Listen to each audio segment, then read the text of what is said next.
Bakit ganito ang buhay? Patong-patong ang suliranin. Bakit kahit anong aking gawin, di ko mahagilap ang solusyon? Bakit napakadilim ng mundo para sa akin? Kailan sisikat ang araw upang lumiwanag ang daang aking tinatahak? Upang lumiwanag ang aking mundo? Bakit napakailap sa akin ng magandang kapalaran? Napipili ba ang dapat mabuhay ng matiwasay? Ang dapat lumigaya? Tao rin ako. Ngunit bakit ako naisasantabi? Bakit?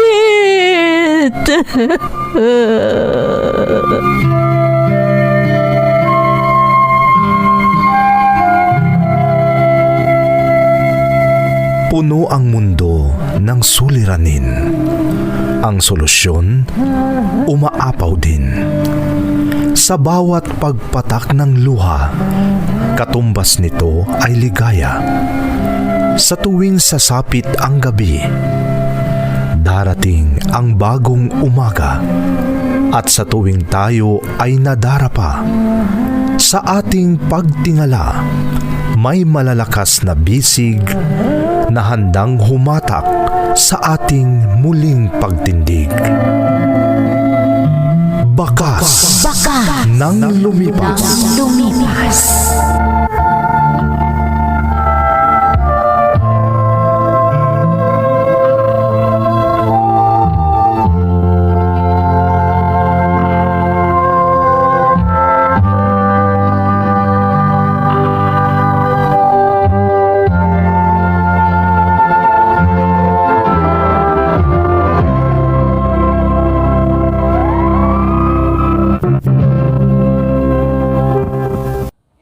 Don't forget to like and share and subscribe to this YouTube channel and hit the bell button.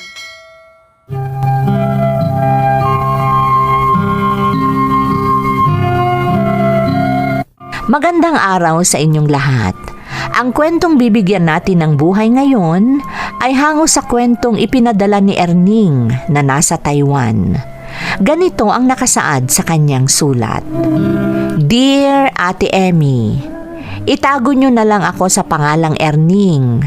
Nanirahan sa Taiwan ng 5 taon dahil nagtrabaho ako sa isang pabrika doon. December lang ako nakauwi ate dahil isa ako sa mga naapektuhan ang hanap buhay dahil sa pandemya. Naranasan kong mamalimos ng makakain at naranasan kong makipagtalo at halos makipag-away para lang sa pagkain. Yun ay noong kasagsagan ng pandemya. Ngunit bago ang krisis, wala akong problema ate. Dahil bukod sa maayos ang sahod ko, marami akong kaibigan na tutulong kung sakali. Gusto ko lang ibahagi ang aking kwento na sana ay isa rin sa mga maswerteng mapili niyong isahim papawid.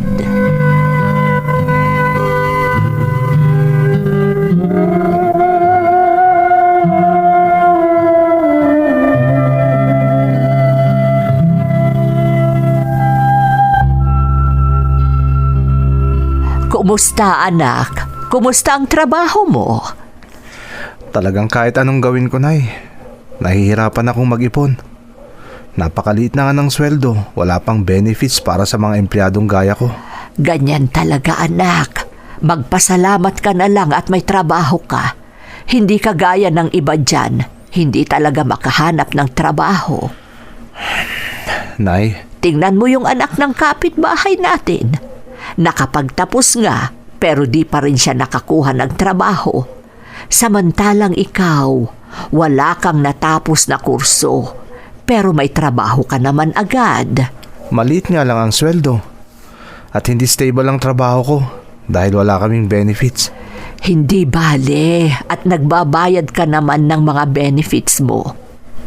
Galing nga lang sa sarili mong bulsa. Yun na nga, Nay.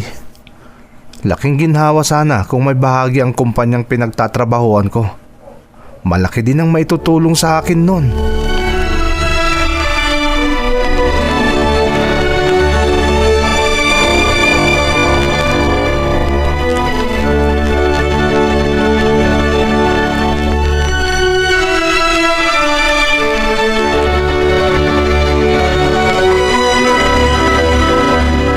Naiintindihan ko ang anak natin, Maring. Kahit sino, naghahanap ng ginhawa. Yun na nga, walang pakialam ang kumpanyang pinagsisilbihan niya sa mga empleyado nila. Ayon sa kwento ni Erning at ng mga katrabaho niya noong nandito sila sa bahay, ang tanging mahalaga sa kumpanya ay ang kanilang kita. Ay, ano ba yan? Bakit kasi may mga ganyang kumpanya? Hindi nila iniisip na kung wala ang kanilang mga empleyado o ang mga manggagawa nila, hindi rin magiging maganda ang kalalabasan ng kanilang kumpanya. Sinabi mo pa. Ay talagang ganyan siguro. Walang mahalaga sa kanila, kundi ang kikitain nila. Kawawa ang mga taong nagsasakripisyo. Hindi nga magkasyang pinapasweldo sa kanila. Ay nako, nakakapanggigil talaga.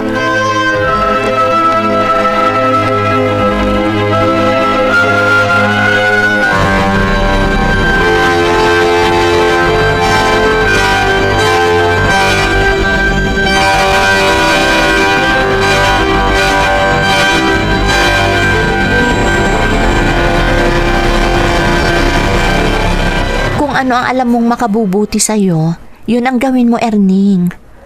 Mahirap din kapag nananatili ka sa iyong trabaho, pero hindi ka naman kontento sa iyong sweldo. Talagang hindi, Lita. Hindi na nga ako makaipon para sa pagpapakasal natin. Ayan ka na naman. Huwag ka kasing magmadali. Dadating tayo dyan. Gusto na kasi kitang pakasalan. Baka mamaya makakita ka pa ng iba. Ayan ka na naman. Sinisingit mo na naman ang selos mo. Hindi ako nagsiselos. Nagsasabi lang ako ng totoo. Ayaw kong maagaw ka ng iba sa akin. Bakit kasi yan ang iniisip mo? Bakit naman nila ako aagawin sa'yo? Aba, anong malay ko? Baka magsawa ka sa akin dahil hindi pa kita mapakasalan. Kung ano-ano na naman ang sinasabi mo. Nakakainis ka talaga. O bakit? Ayaw mong pakasalan kita? Gusto ko. Kaya lang, ang sabi ko, huwag kang magmadali. Makakapaghintay ako.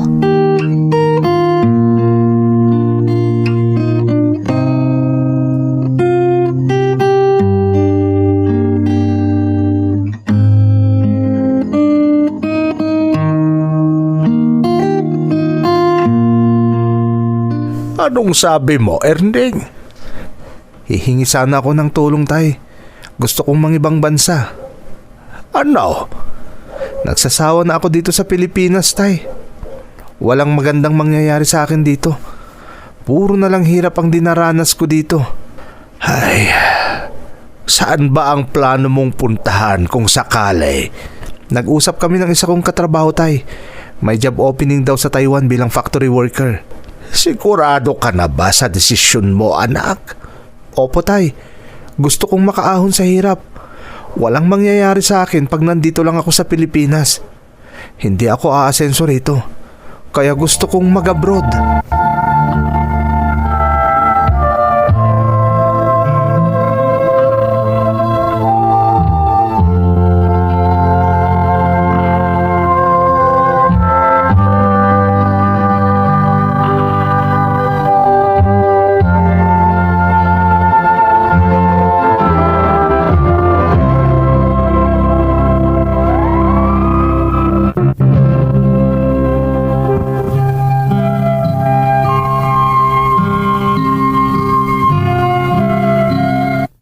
Hindi naman siguro maitatanggi na karamihan sa mga dahilan ng pag-a-abroad ng kapwa Pilipino ay para makaahon sa hirap, Ate Emmy. At yun din ang dahilan ko. Ako ang bunso at alam kong hindi ako pababayaan ng mga magulang ko. Kaya naglakas loob akong bumaling sa kanila, lalo na sa aking ama. Hindi nga ako nagkamali. Sinanla ng mga magulang ko ang nag-iisang ari-arian nila, ang lupa at bahay namin, para magamit kong pag-process ng mga papeles ko patungo sa ibang bansa.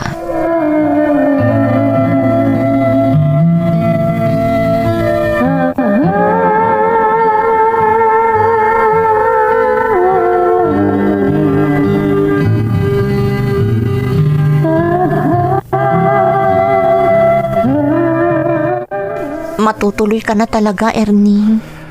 Huwag kang mag-alala, Lita. Hindi bale, kasama ka naman sa mga pangarap ko. Pag nakaipon na ako, magpapakasal na tayo. Mabuti naman kung mangyayari talaga yan, Ernie. Pero, paano kung makakita ka na ng iba sa pupuntahan mo? Ha? Paano na ako? Sus, akala ko ba? Ako ang sinasabi mong seloso. Ha? Sa ganyang ikinikilos mo, sa ganyang ipinapakita mo ngayon, parang ikaw ang nagsiselos. Hindi ako nagsiselos, no? Ha? Sinasabi ko lang ang pwedeng mangyari. Lita, mahal kita. Isa ka sa mga dahilan kung bakit ako nagsusumikap. Kaya pwede ba? Huwag ka nga mag-isip ng kung ano-ano. Ernie. Mangingibang bansa ako para mapaganda ang buhay ko, Lita. At sabi ko nga, isa ka sa mga dahilan kung bakit ko ito ginagawa.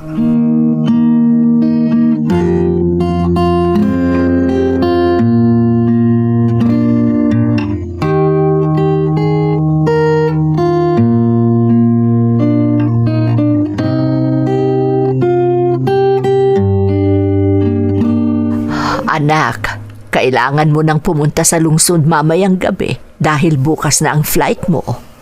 Mag-ingat ka kung saan ka man mapunta, Erning. Mag-isa ka lang doon. Wala kami para alagaan ka kung ano man ang mangyari. Erning, anak, bakit? Erning, ha? Ano po yun, Itay? Ano bang nangyayari sa'yo, Erning? Kanina pa kami nagsasalita ng itay mo, pero hindi mo pala kami pinakikinggan. Pasensya na po kayo. Kinakabahan kasi ako. Ha? Bakit, anak? Akala ko ba handa ka na? Yan din ang alam ko, Tay. Pero, ewan ko ba kung bakit biglang ganito ang pakiramdam ko? Siguraduhin mo ang sarili mo, anak, habang andito ka pa sa atin. Mahirap na. Baka kung kailan nandun ka na, saka ka magdalawang isip. Huwag ka na lang tumuloy kung ganyan rin lang. Tutuloy ako, Nay. Wala anuman itong nararamdaman ko. Tutuloy akong mangingibang bansa at sisiguraduhin kong maiaahon ko kayo sa kahirapan.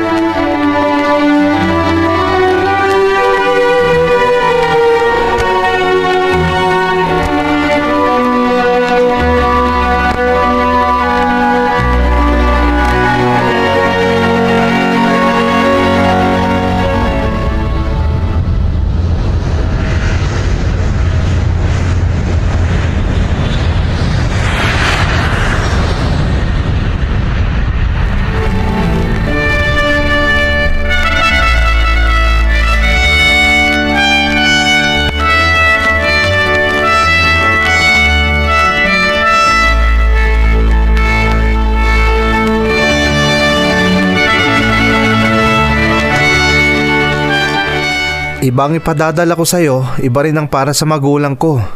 Akala ko, pababayaan mo na ako dahil nasa ibang bansa ka na. Pwede ba naman yun? Hindi, Lita. Hindi ko gagawin yun. Salamat, Erning. Talagang ang mahal mo ako. Siyempre naman. Sinabi ko sa iyo bago ako pumunta rito na isa ka sa mga dahilan kung bakit gusto kong mag-abroad. Erning, At dahil nandito ako, kailangan kong tuparin ang pangakong yon. Kailangan kong mag-ipon para sa ating kinabukasan. Tulungan mo ako ha, sa pamamagitan ng pag-iipon ng mga ipinadadala ko sa iyo. oo, huwag kang mag-alala. Ako ang bahala. Unti-unti kong naabot ang mga pangarap ko, Lita. Ang mga pangarap natin. At hindi magtatagal, magpapakasal na tayo. Kung gusto mong magpakasal tayo agad, dapat mas malaki ang ipadadala mo para makaipon ako agad. Ha? Suggestion ko lang naman yon. Nakakahiya naman kung ipilit ko dahil pinapadalhan mo pa rin naman ang mga magulang mo. Huwag kang mag-alala, Lita. Magsisikap ako rito. Magdo-double time ako. Pwede namang mag-sideline kung walang pasok sa factory. Ganon ba? Oo, pwede akong mag-sideline para madagdagan ko ang ipadadala ko sa iyo. Pangako yan.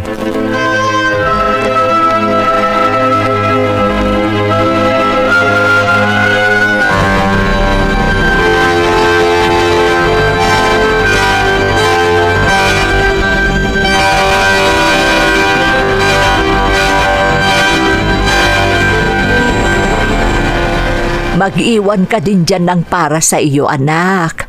Huwag mong ipadala lahat ang kinikita mo dito. Kaya pa rin naman namin magtrabaho ng itay mo. Oo, Nay. Huwag kayong mag-alala. Basta mag-ingat kayo lagi ni Itay. Alagaan niyo ang sarili niyo. Huwag mo kaming alalahanin, anak. Ikaw ang dapat mag-ingat dyan dahil malayo kami sa'yo. Walang mangyayari sa akin dito, Nay. Huwag kayong mag-alala. Mabuti naman kung ganon. Alalahanin mo, nag-iisa ka dyan. Marami na din po akong kaibigan dito. Nakahanda silang tumulong kung sakali man. Mabuti naman kung ganon, anak. Nasaan po si Itay? Nasa bukid siya. Alam mo naman, sobrang sipag ng itay mo. Gusto niyang mabayaran ang mga utang natin sa lalong madaling panahon.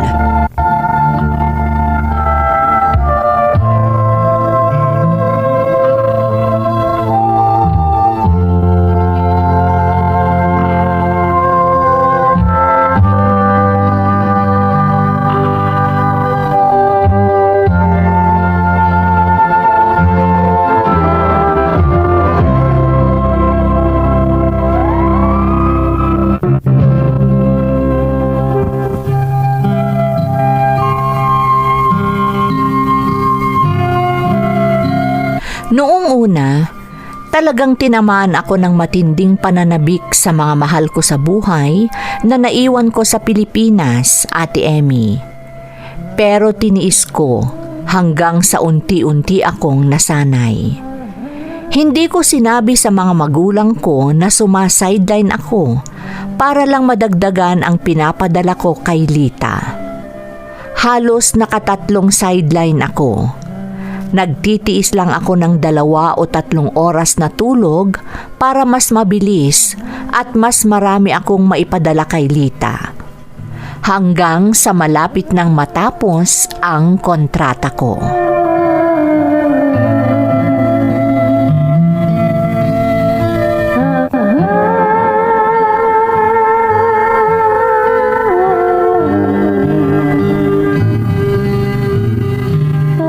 Ibig mong sabihin, ayaw mo pang umuwi ako? Hindi naman sa ganun, Erning. Ang sa akin lang, sulitin mo na habang nandyan ka pa. Habang gusto pa ng pabrika na pinagtratrabahuan mo na mag-renew ka. Lita, Kulang pa ang naiipon mo. Hindi mo pa nababayaran lahat ang mga pagkakautang ninyo ng mga magulang mo. Unless gusto mong ibayad ko itong savings natin para wala ka talagang utang pagbalik mo dito. wag. Para sa atin ang mga pinapadala ko sa iyo. Kaya ipunin mo. Hindi mo pwedeng gastusin para sa ibang bagay. Kaya nga mag-renew ka para hindi magalaw ang mga naipon ko. Madadagdagan pa nga, hindi ba? Lita, Pero kung uuwi ka na talaga, hindi kita pipigilan. Gusto ko na rin naman na magpakasal tayo. Pero sigurado akong wala tayong gagamiting panimula. Dahil gagastusin lang natin sa kasal natin ang naipon ko at pandagdag na pambayad sa mga nautang mo. Hindi ako papayag, Lita. Kaya huwag kang mag-alala. Susundin ko ang gusto mo. Sige. I-renew ko ang kontrata ko dito sa factory. Hindi pa ako uuwi.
Nay, may tulong na ang pamahalaan sa mga OFW na nawalan ng trabaho dito sa Taiwan. Ano pa ang ginagawa mo, anak ko?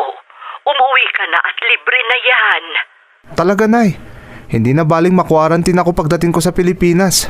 Ang mahalaga, makauwi na ako. Dahil wala na talaga akong pera dito sa Taiwan. Naubos na dahil sa ilang buwang wala akong trabaho dahil sa pandemic. Umuwi ka na.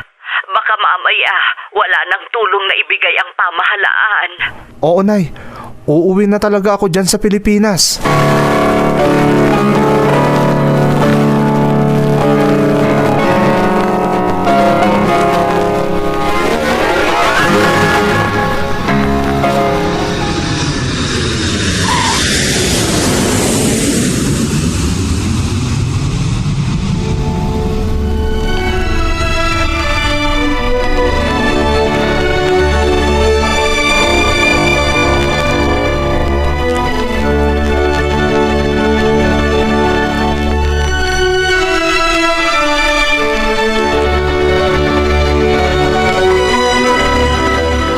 Salamat at nakarating ka pagkatapos ng quarantine mo sa Manila.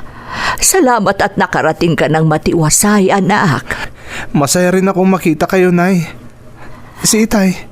Padating na yun galing sa bukid. Mamaya lang, nandito na ang itay mo. Mabuti naman kung ganun. Nay, pasensya na kayo kung wala man lang akong dala-dala galing sa Taiwan. Walang anuman, anak. Ang importante, nakauwi ka ng matiwasay. Oo nga, Nay.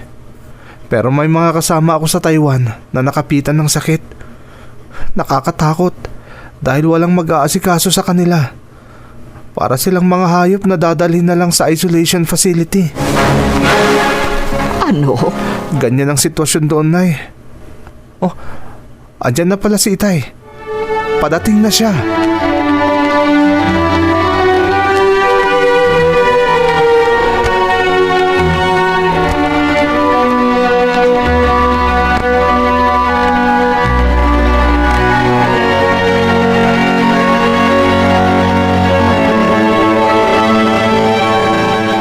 Itay, Inay, papasyalan ko saglit si Lita, ha? Nasasabik na rin ako sa kanya. Ha? May relasyon pa ba kayo? Ha? Bakit ganyan ang tanong niyo, Itay? Natural. May relasyon kami dahil kasintahan ko si Lita. Erning, anak. Sandali lang, Inay. Itay, bakit ganyan ang sinasabi niyo tungkol kay Lita? May nangyari po ba na hindi ko alam?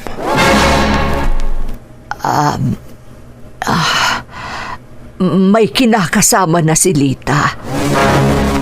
Kapwa pa niya babae. Nagli-live-in na sila. Anong nakilive-in sa katulad niyang babae na sinasabi niyo, Inay? Ponsyano, Ikaw na nga ang magsabi sa anak natin. Hindi ko kaya na sa akin pamanggaling ang lahat. Tay, ano pong sinasabi ni Inay? Ano pong nangyari? Sabihin niyo sa akin. Erning, anak. Nakisama na sa tomboy si Lita. Ano? Anak. Ang akala namin, naghiwalay na kayo. Kaya hindi na namin sinabi sa iyo ang lahat. Lalo na't wala ka namang nababanggit. Kahapon lang, pauwi na ako galing sa bukid. Nasa lubong ko sila. Marami silang dalang bagahe at tila aalis na sila dito sa atin. Hindi yan totoo, Itay. Anak. Sabihin niyong hindi totoo ang nalaman ko, Nay. Itay, sabihin niyong nagbibiro lang kayo. Hindi yan totoo. Hindi totoo!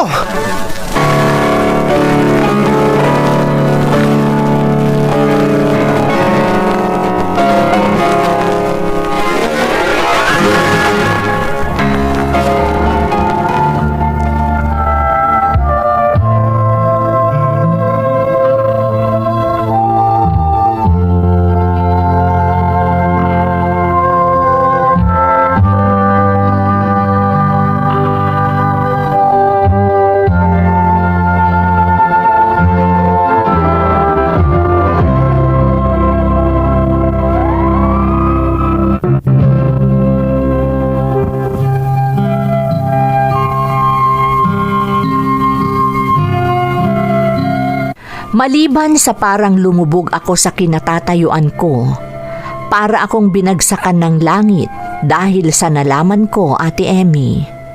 Simula nang pumunta ako ng Taiwan, pinadalhan ko na ng pera si Lita. Minsan, mas malaki pa ang pinadadala ko sa kanya kaysa sa mga magulang ko. Buong akala ko, iniipon niya yung pinapadala ko para sa amin. Pero hindi, para pala sa iba. Ang masakit pa, Ate Emmy, nung makausap ko ang magulang ni Lita, ako pa ang sinisi nila dahil may karelasyon daw akong iba habang nasa Taiwan ako. Kaya hindi na nila sinita si Lita nung nakipagrelasyon siya sa kapwa niya babae. Naintindihan ko na ang lahat, ate. Kaya pala sinabi ni Itay na nakita niya si Lita at yung tomboy na paalis dahil minadali pala nilang lumisan noong nalaman nilang dumating na ako dito sa Pilipinas. Masakit sa akin, Ate Emmy, dahil bukod sa pinadalhan ko si Lita ng malaking halaga, pinagpalit pa niya ako sa kapwa babae. Aaminin ko, hanggang ngayon, sobrang nasasaktan pa ako at halos isumpa ko ang babaeng yun. Ito ang aking kwento. Lubos na gumagalang, Erning. Erning, ang daming nangyari sa'yo. Gusto kitang sisihin kung bakit mo siya pinagkatiwalaan, samantalang kasintahan mo pa lang siya. Pero naiintindihan ko naman ang pakiramdam ng nagmamahal. Kapag talagang mahal mo ang isang tao, ibibigay mo rin lahat ang tiwala mo sa kanya. Pero maling tao ang minahal at pinagkatiwalaan mo. Masamang isumpa ang ibang tao. Kaya kung kaya mong magpatawad, gawin mo. Dahil tiyak na wala ring kwenta ang perang nakuha nila sa iyo, sapagkat maliwanag na ninakaw lamang nila yon. Naniniwala ako na hindi ka pababayaan ng Diyos at mas malaki ang kapalit ng perang nawala sa iyo. Muli, maraming salamat sa pagbabahagi ng iyong kwento dito sa ating programa. Bakas ng lumipas.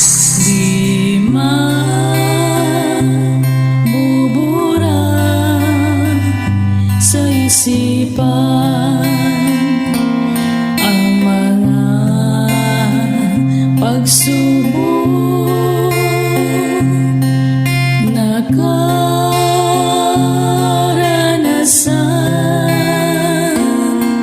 Ligaya at lumbay, nagbibigay